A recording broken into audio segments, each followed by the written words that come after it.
নেত্রকোনার কেন্দ্র উপজেলা সাজুরা গুকবাজার এবং ব্রাহ্মণজাত চৌমুরিয়া পর্যন্ত 2.5 কিলোমিটার সড়কের কাজাদেশ হয় 2022 সালের 8 সেপ্টেম্বর। টেন্ডার কাজ পাওয়া মেসার্স রিয়াজউদ্দিন ট্রেডার্সের কাজেও রয়েছে নানা অনিয়মের অভিযোগ। 1 বছরে কাজ শেষ হওয়ার কথা থাকলেও এখনও 4 ভাগের 1 ভাগ হয়নি। ফলে যাতায়াতে নিত্য ভোগান্তিতে এলাকাবাসী। দ্রুত সমস্যার সমাধান চান তারা। পুরা এলাকারই খুব কষ্ট হইতেছে, একটা রোগী নিয়ে যাতায়াত করা যায় না। এই ঠিকাদারদের বিরুদ্ধে উপযুক্ত শাস্তি চাই, এই নিম্নমানের কাজ হইতেছে।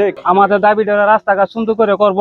অসৎ ঠিকাদারের বিরুদ্ধে আমরা একটা লিখিত আবেদন করেছিলাম। অনেকদিন যাবৎ খুব দুর্ভোগে আছি। রাস্তার বীজ কেটে রাখার পরে অনেক পানি জমে থাকে। সঠিক রাস্তা হোক, আর এই ঠিকাদারের বিরুদ্ধে আমরা সঠিক বিচার চাই। আমরা বাধা বিঘ্ন সৃষ্টি করতেছি, আমরা যে বুগনি বুকাইতেছে এটা আমরা শাস্তি চাই। যাইতে পারে না, বৃষ্টির জন্য রাস্তা খারাপ হয়ে রয়েছে। 1.5 বছর ধরে রাস্তাটা এভাবে করে রয়েছে, কাদার জন্য গাড়ি ঘোড়া যাইতে পারে না। অনিয়মের অভিযোগে বিষয়ে জানতে ঠিকাদারের সাথে একাধিকবার মুঠোফোনে যোগাযোগের চেষ্টা করলেও তাকে পাওয়া যায়নি। তবে অভিযোগের সত্যতা পেয়ে কাজ সঠিকভাবে সমাপ্ত করতে ঠিকাদারিকে চিঠি দেওয়া হয়েছে বলে জানান এলজিইডি।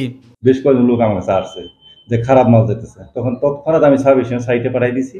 পরে দেওয়ার পর দেখি যে ছবি তুলে নিয়ে আসলে খারাপ মাল, মানে প্রয়োজনীয় যে ডিপার্টমেন্টের যে প্রসেস সেই অনুযায়ী ব্যবস্থা নেওয়া হবে। দ্রুত সড়কটি নির্মাণ কাজ শেষ করে জনগণের চলাচল পথ সুগম করবে কর্তৃপক্ষ, এমনটাই প্রত্যাশা স্থানীয়দের। এস এম হামিম, মাই টিভি।